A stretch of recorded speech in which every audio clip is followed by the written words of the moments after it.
جو اب سٹیٹس اس کیس کا بتایا جا رہا ہے وہ کو 100% کنفرم بھی ہو گیا ہوا ہے کہ یہ واقعہ اسی طرح تھا جو میں نے اپنے پچھلے ویلاگ میں بتایا تھا آپ کو کہ علینا نے اپنے بچوں ریحان، عریشہ اور ارسل کو زہر دے کر خود بھی زہر کھا لیا، اور وہ زہر جو ہے اپنے خامند ناصر ڈوگر کو بھی دینا چاہتی تھی۔ پچھلے حالات کیا تھے، وقوع کس طرح سے ہوا، ناصر ڈوگر کے جو متضاد بیانات تھے وہ کیا تھے، پھر کہ اس کو کس وجہ سے گرفتار کیا گیا، پولیس نے ایف آئی آر کیوں درج کی، فرانزک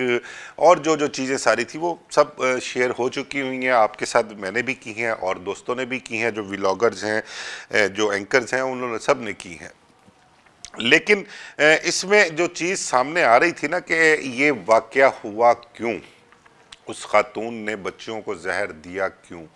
خود کیوں زہر کھایا، ناصر ڈوگر کو کیوں مارنا چاہتی تھی، اور اس کو زہر کس نے لا کر دیا، یہ ساری چیزیں جو تھیں ابھی ان کے سوالات جو تھے وہ جاننا بہت ضروری تھے، پولیس کے لیے بھی، عام پبلک کے لیے بھی، اور جو خاندان تھا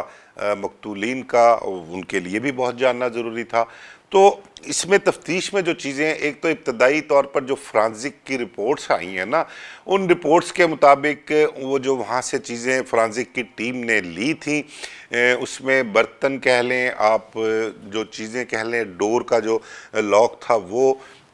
اس کے علاوہ صوفے اور جتنی بھی چیزیں وہاں پہ اس سے ریلیٹڈ جو تھی نا، ان سب پر نشان ابتدائی طور پر جو رپورٹ آئی ہے، ابھی حتمی رپورٹ نہیں آئی، میں آپ کو یہ بتا دوں، وہ ایک دو تین دن میں 4 دن میں آ جائے گی، اور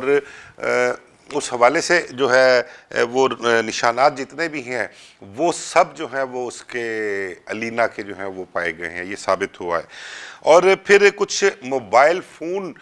جو علینا کے پاس تھا، اس پہ واٹس ایپ چیٹس جو تھیں وہ بھی پولیس کے سامنے آئی ہیں۔ پولیس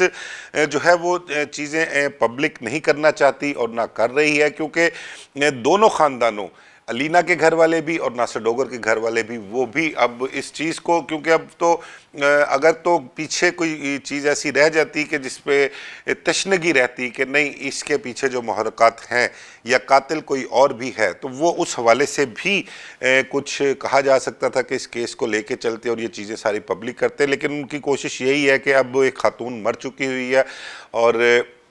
جو چیزیں ہیں وہ باہر نہ ہی آئیں تو زیادہ بہتر ہے، نہیں تو اس سے جگ ہسائی بھی ہوگی، خاندان میں بے عزتی ہوگی۔ لیکن پولیس کا کام تو ہے کہ انہوں نے اصل معاملے کی جڑ تک پہنچنا ہے کہ معاملہ ہوا کیوں، کیسے ہوا، زہر کہاں سے آیا۔ تو وہ موبائل پر کچھ چیٹس جو ہیں وہ سامنے آئی ہیں، اور ایک اس کی دوست علینا کی جو تھی اس سے بھی پولیس نے تفتیش کی ہے، اس کا بھی بیان قلم بند کیا ہے۔ اس کا یہ کہنا ہے کہ وہ 2 دن پہلے علینا سے ملی تھی، اور علینا جو تھی وہ خاصی پریشان تھی، انزائٹی کا شکار تھی، اور شاید مبینہ طور پر اس نے یہ بھی کہا تھا کہ وہ اس کا تو دل کرتا ہے کہ اپنی زندگی کا خاتمہ کر لے۔